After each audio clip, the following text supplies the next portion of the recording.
খুবই দুঃখজনক ঘটনা। দুঃখজনক এই জন্য যে বাংলাদেশে যে মডেল মসজিদগুলো তৈরি করছে আমাদের প্রধানমন্ত্রী, যেমন শেখ হাসিনা যে মসজিদগুলো তৈরি করছে, এই মসজিদ আজকে ভেটো নিয়ে মসজিদগুলো ভাঙতে গেছে। কত বড় দুঃসাহস মানুষের!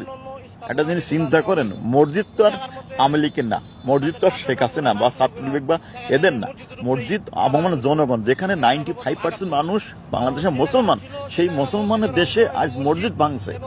হাই রে জনগণ, তোরা আজও ঘরে বসে রয়েছিস চুপচাপ পরে আর্মি যাই এখানে নিয়ন্ত্রণ নিয়েছে। এখন বিষয়টা সেটা না, বিষয়টা এত দুঃসাহস হয়েছে কার, যেখানে ভেটো নিয়ে মসজিদ ভাঙতে গেছে।